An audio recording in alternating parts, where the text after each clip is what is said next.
جی میرا سوال یہ ہے کہ دنیا میں اتنے سارے دھرم ہیں، سنسار کے سچے مالک کا ہر انسان کے لیے سچا دھرم کیا ہے جس پر چل کر ہر انسان کو دنیا کی کامیابی ملے، یعنی مرنے کے بعد کامیابی ملے؟ آسان طریقے سے سمجھائیں۔ دیکھیے، دنیا کے اندر زیادہ تر انسانوں کی بھیڑ گمراہ ہے۔ وہ اپنے بنانے والے سچے مالک کے سچے دھرم کو سمجھ نہیں پاتے، کیونکہ وہ دل سے کوشش نہیں کرتے۔ اور یہی ہر انسان کا پیدا کرنے والا اپنے پیدا کیے ہوئے بندوں کا امتحان لے رہا ہے کہ کون میری قدر کرتا ہے، کون میرے لیے کوشش کرتا ہے اور کون نہیں کرتا ہے، کون ناقدری کرتا ہے۔ یہ زندگی امتحان ہے۔ یہ دنیا اس نے امتحان کا جہان، پریکشا لینے کا جہان، ٹیسٹ لینے کا جہان بنائی ہے۔ اصل زندگی موت کے بعد ہے۔ موت کے بعد کامیاب وہ ہوگا جو جہنم سے، نرک کی آگ سے بچا لیا گیا اور سورگ میں داخل کر دیا گیا، جنت میں داخل کر دیا گیا، وہ کامیاب ہوگا۔ تو یاد رکھیں، اس دنیا کے اندر زیادہ تر انسانوں کی بھیڑ گمراہ ہے، جبکہ سنسار کے سچے مالک کے سچے دھرم کو پہچاننا بہت آسان ہے۔ اس دنیا میں لوگ اپنے برے کرموں سے گمراہ ہیں، کیونکہ وہ سچے دھرم کو جاننا نہیں چاہتے، سنسار کے سچے مالک کو راضی کرنا نہیں چاہتے، اس کا احسان نہیں ماننا چاہتے، اسی لیے گمراہ ہیں۔ جبکہ سنسار کے سچے مالک کا سچا راستہ اس دنیا میں بڑا آسان ہے۔ سنسار کے سچے مالک اللہ ایشور نے اپنا دھرم ہر انسان کے اندر رچ کر بھیجا ہے، یعنی کہ اپنا قانون، اپنی مرضی اس نے ہر انسان کے اندر رچ کر بھیجی ہے۔ جب بھی کوئی بچہ پیدا ہو کے آتا ہے تو وہ ایشوری رچنا لے کر آتا ہے۔ انسانیت اس کے اندر رچی ہوئی ہوتی ہے، اللہ کے حکم اس کے اندر رچے ہوئے ہوتے ہیں، اللہ کا سچا دھرم اس کے اندر رچا ہوا ہوتا ہے۔ وہ دھرم یہ ہے کہ اچھائی برائی کے احساس انسان کے اندر، اچھائی میں اس نے سکون رکھا ہے اور شیطان کی برائی سے نفرت اور بے چینی رکھی ہے۔ اسی لیے آپ دیکھتے ہیں جب انسان اچھا کام کرتا ہے تو قدرت اللہ تعالیٰ سنسار کا سچا مالک اس کے اندر سکون پیدا کر دیتا ہے، اور جب انسان برا کام کرتا ہے تو وہ بے چینی پیدا کر دیتا ہے۔ تو اسی رچنا کے آدھار پر نچوڑ اس کا یہ نکلتا ہے کہ ہمارا پیدا کرنے والا ہم سے یہ چاہتا ہے کہ تو پوری طرح برائی سے بچ اور پوری طرح اچھائی پر چل۔ تو یاد رکھیں، اللہ ایشور نے اپنا دھرم ہر انسان کے اندر رچ کر بھیجا ہے، پھر اسی دھرم کو جگانے کے لیے انسان کے اندر اسی رچنا کو، اسی دھرم کو جگانے کے لیے وہی دھرم اللہ تعالیٰ سنسار کا سچا مالک پیغمبروں کے دوارا، اوتاروں کے دوارا اپنا پیغام بھیجتا ہے۔ جو ڈرنے والے ہوتے ہیں اس مالک سے، اس کا احسان ماننے والے ہوتے ہیں، وہ سچائی کو پہچان لیتے ہیں اور انہیں اللہ ایشور اندھیرے سے نکال کر روشنی میں لے آتا ہے۔ اور جو لوگ نہیں ڈرتے ہیں وہ دنیا میں منمانی کرتے ہیں، اپنے رب کو راضی نہیں کرتے، اپنے من کو راضی کرتے ہیں، تو پھر وہ دنیا میں گمراہ رہتے ہیں۔ مرنا سب کو ہے، یاد رکھیں، یہ زندگی امتحان ہے۔ اصل زندگی موت کے بعد ہے۔ جو اپنے مالک کو راضی کر کے جائے گا وہ سورگ میں جائے گا، جنت میں جائے گا، اور جو گھمنڈ میں اسے ناراض کر کے جائے گا وہ نرک کی آگ میں ڈالا جائے گا۔ اور یاد رکھیں، اگر جو اللہ نے انسان کا جیون کا سمے، ہر انسان کا جیون کا سمے ہے، لکھ رکھا ہے اس نے، جو اس نے ہر انسان کا جیون کا سمے لکھا ہے، اگر وہ ختم ہو گیا اور اللہ کے فرشتے لینے کے لیے آئے اور انسان اپرادھی بن کر پکڑا گیا، مجرم بن کر پکڑا گیا، تو مرنے کے بعد پھر انسان کی خیر نہیں ہے۔ اللہ تعالیٰ سنسار کا سچا مالک اس کو دردناک سزا دے گا، جو خاموشی کے ساتھ اس کائنات کو چلا رہا ہے۔ تو بھئی، لوگ دنیا میں سنسار کے سچے مالک اللہ ایشور کے راستے سے گمراہ ہیں، کیونکہ دل سے سچائی پر غور نہیں کرتے۔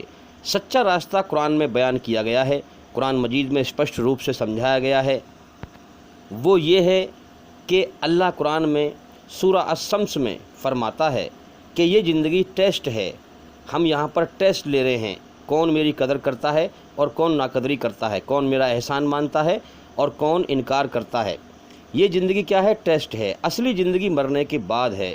مرنے کے بعد کامیاب وہی ہوگا جو میری بنائی ہوئی رچنا کے آدھار پر، اس قرآن کے دوارا میری مرضی پر چل کر اپنی آتما کو برائی کی گندگی سے پاک کر کے مرا، پوتر کر کے مرا۔ تو میرے بھائیوں، یہ دنیا فساد کا اڈا ہے، برائی کا اڈا ہے، ظلم جاستی کا اڈا ہے۔ اس دھرتی پر جو ہے جگہ جگہ فساد بھرا ہوا ہے، جگہ جگہ لڑائی جھگڑے، فساد، ظلم جاستی۔ اگر امن شانتی کو پسند کرنے والا یہ سوچے، ایمان والا جو لڑائی جھگڑے کو پسند نہ کرے، برائی کو پسند نہ کرے، اگر وہ یہ سوچے کہ دھرتی پر کوئی جگہ ایسی مل جائے جو فساد سے، لڑائی جھگڑے سے خالی ہو، تو میں وہاں جا کر رہوں، تو بھئی ایسی جگہ شاید پوری دھرتی پر کہیں بھی نہیں ملے گی جو ہر سمے فساد سے خالی ہو۔ دھرتی فساد سے بھری پڑی ہے۔ یہ دنیا فساد کا گھر، لڑائی جھگڑے کا گھر، گندگی کا گھر، دکھوں کا گھر، موت کا گھر، خطروں کا گھر، بیماریوں کا گھر۔ ابھی جوانی کی دہلیز پر انسان قدم نہیں رکھتا کہ اس کی جوانی کو بیماری پکڑ لیتی ہے۔ تو میرے بھائیوں، اس دنیا کی حقیقت کو پہچانو۔ یہ دنیا برائی کا اڈا ہے۔ بچہ اس گندی دنیا میں آتے ہی برائی کی گندگی میں لپت ہو جاتا ہے۔ اب یاد رکھیں، اللہ تعالیٰ اسی کو برائی گندگی سے پوتر کرتا ہے جو اللہ کی مرضی پر چل کر اللہ سے معافی مانگتا ہے، ہر وقت اللہ سے معافی مانگتا ہے، تو اللہ تعالیٰ ایسے انسان کو برائی کی گندگی سے پاک کر دیتا ہے، اسے معاف کر دیتا ہے۔ اور میرے بھائیوں، آگے اللہ تعالیٰ نے سورہ شمس میں اعلان کیا، فرمایا کہ مرنے کے بعد ناکام وہی ہوگا۔ یاد رکھنا، غور سے سنو، مرنے کے بعد ناکام وہی ہوگا جو میری رچنا کے خلاف چل کر من مانی کر کے اپنی آتما کو برائی کی گندگی سے گندا کر کے مرا۔ اب دیکھو نا، جب سب کا مالک ایک ہے، سب کی رچی ہوئی رچنا بھی سب کی رچی ہوئی رچنا بھی اس کی سب کے اندر ایک ہے، اب اس کا سارے انسانوں کے لیے حکم بھی ایک ہی ہے، اور وہ قرآن مجید کے اندر بتایا گیا ہے۔ اسی لیے کہا گیا ہے کہ جو اس قرآن کے دوارا اپنے برے کرموں کو اچھے کرموں سے بدل لے اور اپنی آتما کو برائی گندگی سے پاک کر کے مرا، پوتر کر کے مرا، مرنے کے بعد وہی کامیاب ہوگا۔ اور ناکام کون ہوگا؟ جو اس قرآن سے ہٹ کر اپنی منمانی کر کے اپنی آتما کو برائی کی گندگی سے گندا کر کے مرے، وہ ناکام ہوگا۔ تو میرے بھائیوں، اب پوری دنیا کے اندر جو انسان، سب کا مالک ایک ہے، جو اپنے مالک کو راضی کرنا چاہتا ہے اس کی بنائی ہوئی رچنا کے آدھار پر، تو پوری دنیا میں، پوری دھرتی پر وہ قرآن مجید کے دوارا ہی اپنے مالک کو راضی کر سکتا ہے، اس کے علاوہ کوئی اور راستہ نہیں ہے۔ باقی جس راستے پہ چل کر، جس دھرم پر چل کر مر کر جائے گا، مرنے کے بعد دھوکہ کھائے گا اور نرک کی آگ میں ڈالا جائے گا، کیونکہ قرآن سے ہٹ کر انسان اپنی منمانی کرے گا، اور جو اپنی من کو راضی کرے گا، اپنے رب کو راضی نہیں کرے گا، وہ مرنے کے بعد نرک کی آگ میں جائے گا۔ میرے بھائیوں، قرآن حدیث کی روشنی میں اللہ کا اعلان سنو۔ فرمایا کہ جیسے میرے بندے، دنیا کے ہر انسان سے اعلان ہے اس کا، یہ نہیں کہ صرف مسلمان سے، ہر انسان سے، جیسے میں نے تجھے، میرے بندے، میرے پیدا کیے ہوئے انسان، جیسے میں نے تجھے برائی سے پاک معصوم پیدا کیا ہے، ماں کے پیٹ سے نکالا تھا، معصوم دنیا میں بھیجا، ویسا ہی معصوم بن کر، برائی سے بچ کر، مجھ سے معافی مانگ کر میری طرف لوٹ کر آ جا، مر کر میری طرف لوٹ کر آ جا، تو میرے انعام کا حقدار بن جائے گا، جنت کا حقدار بن جائے گا۔ میرے بھائیوں، اللہ کی یہی پسند ہے، اللہ کی یہی مرضی ہے۔ اب آپ ذرا غور کریں، جب بچہ ماں کے پیٹ سے باہر نکل کر پیدا ہو کے آتا ہے، پیدا ہو کر آتا ہے، تو اس کے دل میں دنیا کی محبت نہیں ہوتی، اسے دنیا کا پتہ ہی نہیں ہوتا ہے، نہ اسے دنیا کا ہوش ہوتا ہے۔ ٹھیک اسی طرح جب مر کر جائے انسان، تو اللہ کی محبت میں اسے دنیا کا ہوش اور پتہ ہی نہ ہو۔ تو میرے بھائیوں، غور کرنے کی بات ہے کہ اللہ تعالیٰ نے، سنسار کے سچے مالک نے، آدم علیہ السلام کی پیٹھ سے دنیا کے سارے انسان، جب سے دنیا بنی ہے اور ختم ہونے تک، سارے انسان آسمانوں پر جگہ ہے عالم ارواح، وہاں پر سب پیدا کر دیے تھے، اور وہاں پر سب نے یہ دعویٰ کیا کہ میں سچا ہوں، میں سچا ہوں، میں ایماندار ہوں۔ تو اللہ نے کہا کہ ہم تمہارا امتحان لیں گے۔ تو میرے بھائیوں، اللہ تعالیٰ دنیا میں سب کو جیون کا سمے دے کے بھیج رہا ہے، اور ٹیسٹ لے رہا ہے کون ایماندار ہے، کون بے ایمان ہے، پھر سب کو بھرپور بدلہ دے گا موت کے بعد کی زندگی میں۔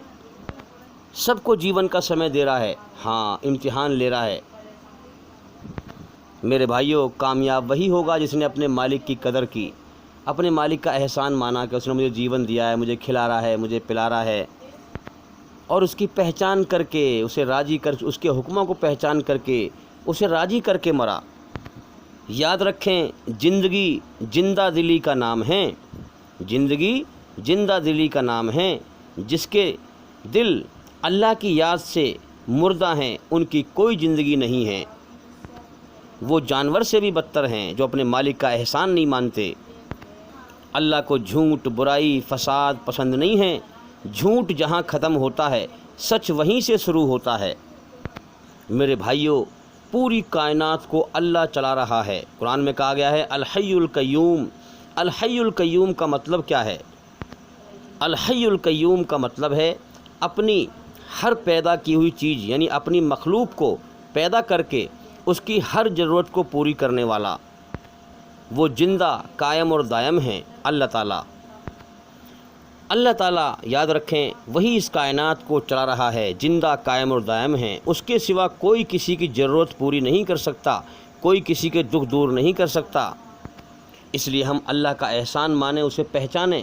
قرآن مجید میں سب سے پہلے کیا کہا گیا ہے؟ الحمدللہ رب العالمین، ساری تعریفیں اس اللہ کے لیے ہیں جو سارے جہانوں کو پال رہا ہے، اسی نے سب کو بنایا ہے، وہی سب کو کھلا رہا ہے، پلا رہا ہے۔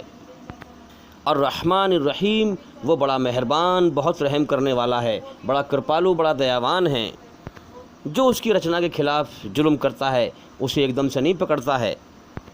مالک یوم الدین، بدلے کے دن اپنی بنائی ہوئی رچنا کے آدھار پر سب سے حساب لے گا، اور جیسے کرم کیے ہیں ویسا ہی بدلہ لے گا، ویسا ہی بدلہ دے گا۔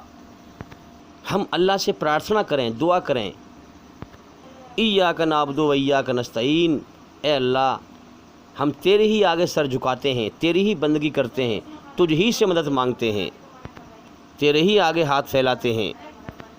اہدنا الصراط المستقیم، ہمیں اپنے سیدھے اور سچے راستے پر چلا اپنی بنائی ہوئی رچنا کے آدھار پر۔ صراط الذین انعمت علیہم غیر المغضوب علیہم ولا الضالین، آمین۔ اے اللہ ہمیں ان لوگوں کے راستے پر چلا جو تیری رچنا کے آدھار پر تجھ سے ڈر کر تیرے حکم پر چل کر جنہوں نے تجھے راضی کیا، ان کے راستے پر چلا جنہوں نے تیری کھوج کر کے تیری قدر کی، تیرا احسان مانا، تیری قدر کر کے محنت کر کے تجھے پا لیا، سچائی کو تیری جان لیا۔ ان کے راستے پر نہ چلا جنہوں نے تیرے سچ کو جان کر، تجھے جان کر، سمجھ کر بھی تجھے نہ مانا، کفر کیا، تیرا انکار کیا، اپنی منمانی کی دنیا میں، تیری مرضی کو نہیں مانا۔ ان کے راستے پر بھی نہ چلا جنہوں نے تیرے احسان کے بدلے میں تیری قدر نہ کی، تیرا احسان نہ مانا، تیری قدر نہ کی، تجھے پانے کی کوئی کوشش نہ کی، اور وہ دنیا سے گمراہ ہو کے مر گئے، بھٹک کے مر گئے۔ جیون کے مقصد سے، جیون کیوں ملا تھا، اس مقصد سے بھٹک کے مر گئے۔ بے شک کل نفس ذائقۃ الموت، تو سب کو مارے گا، تو ہی صرف موت سے پوتر ہے۔ اہدنا الصراط المستقیم، اے اللہ ہمیں اپنی رچنا کے آدھار پر، جو تیری رچنا ہمارے اندر رچی ہوئی ہے، اپنی رچنا کے آدھار پر ایسے چلا سیدھی راہ پر جیسے تو چاہتا ہے۔ بے شک یہ دنیا تو نے ڈرنے والے اور اکڑنے والوں کو چھانٹنے کے لیے بنائی ہے۔ یہ دنیا دکھوں سے، مصیبتوں سے، پریشانیوں سے بھری پڑی ہے۔ گرمی کی مصیبت، کتنی گرمی پڑ رہی ہے، لوگ پریشان ہیں۔ تیز سردی پڑتی ہے، اس سے بھی لوگ پریشان ہیں۔ یہ دنیا گرمی کی، سردی کے دکھوں کی، محنت کے مشقت کے دکھوں سے بھری پڑی ہے، مگر اللہ نے انسان کے اندر جنت کی ہمیشہ جینے کی چاہت اتنی زبردست رکھی ہے کہ انسان دکھوں میں جوجھتا رہتا ہے، دکھوں سے لڑتا رہتا ہے، اور دنیا میں رینج کر جیتا رہتا ہے، مگر انسان اس دنیا کی حقیقت اور زندگی کے مقصد پر غور ہی نہیں کرتا، اپنے بنانے والے سچے مالک اللہ کی طرف دھیان نہیں لگاتا۔ آج لوگ برائی کر رہے ہیں، فساد کر رہے ہیں، اور کہتے ہیں زندگی میں سکون نہیں ہے، اللہ کی مرضی کے خلاف چل رہے ہیں اور کہتے ہیں زندگی میں سکون نہیں ہے۔ آج لوگ کہتے ہیں کہ سب کچھ ہے مگر سکون نہیں ہے۔ تو میرے بھائیوں، اس کا جواب یہ ہے کہ سکون اپنی منمانی میں نہیں ہے، رب کی منمانی میں ہے۔ جس نے پیدا کیا، جو ہمیں پال رہا ہے، اس کی منمانی پر چلنے میں سکون ہے۔ اور رب کی مرضی یہ ہے کہ میرا اور میری مخلوق کا حق ادا کرو، دل سے دھیان کے ساتھ میری ہی عبادت کرو، میرے ہی آگے سر جھکاؤ، میرے سامنے سر جھکاؤ اور مجھ سے ہی مدد مانگو، میرے ساتھ شرک نہ کرو اور میری مخلوق کو تکلیف نہ پہنچاؤ، آسانی پہنچاؤ۔ اور آج ہم دنیا میں دیکھ لیں کہ جانوروں کی طرح اپنی خواہشوں ضرورتوں کو پورا کرنے میں لگے ہوئے ہیں۔ لوگ کہتے ہیں کہ اپنا کام بنتا باہر میں جائے جنتا، یعنی دوسرے کی پرواہ نہیں۔ ارے میرے بھائی، یہ تو جانور سے بھی بدتر ہو گیا نا۔ انسان تو وہ ہے جو دوسرے کے دکھ تکلیف میں تڑپ اٹھے۔ پڑوسی بھوکا سو رہا ہے اور ہمیں کوئی پرواہ نہیں ہے۔ تو یاد رکھنا، سکون خود کھانے میں نہیں ہے، غریبوں بھوکوں کو کھانا کھلانے میں ہے۔ سکون خود اچھے نئے کپڑے پہننے میں نہیں ہے، بلکہ غریبوں کو، مسکینوں کو، یتیموں کو، اناتھوں کو، کمزوروں کو کپڑے پہنانے میں ہے۔ تو شیطانی خیال سے باہر نکلیں۔ سکون دوسروں کو دکھی کر کے یہ سوچ کر کے مجھے سکھ حاصل ہوگا، یہ دھوکہ ہے۔ دوسروں کو دکھی کر کے سکھ حاصل کرنے میں نہیں ہے، بلکہ دوسروں کے لیے آسانی پیدا کر کے مسکرانے میں ہے۔ آدمی جو ہے کسی بھوکے کو کھانا کھلائے اور جب اس کو سکون پہنچے تو مسکرائے، اور اس کی تکلیف میں تڑپ جائے۔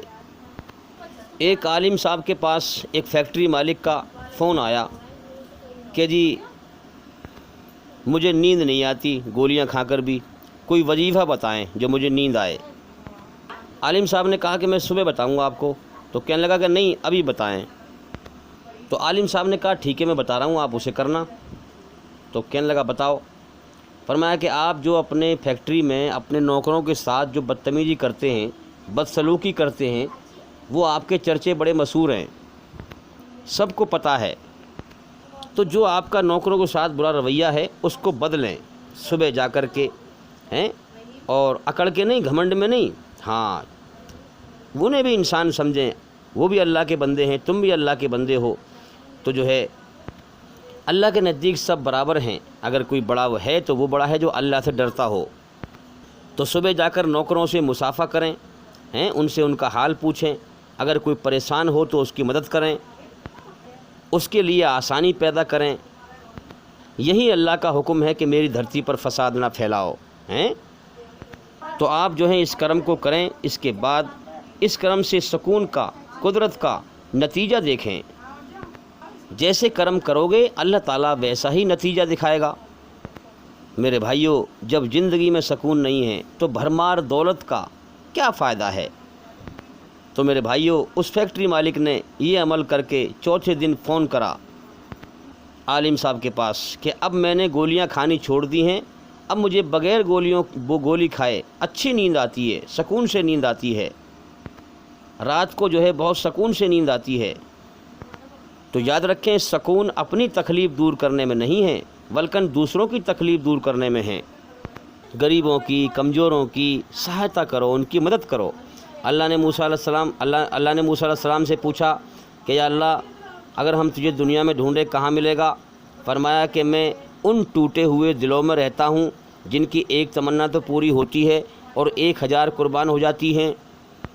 یعنی کہ جو غریب ہیں، کمزور ہیں، محتاج ہیں، مسکین ہیں، اناتھ ہیں، وہ بھی دیکھتے ہیں دنیا میں کہ بھائی ہمارے بھی کوئی جو ہے اچھا گھر ہو، ہمارے بھی جو ہے کولر لگا ہوا ہو، لائٹ ہو، اے سی ہو، ہم بھی کار میں گھومیں، ہم بھی ہیلی کاپٹر میں اڑیں، مگر ان کی ایک تمنا تو پوری ہوتی ہے، مگر 1000 قربان ہو جاتی ہیں۔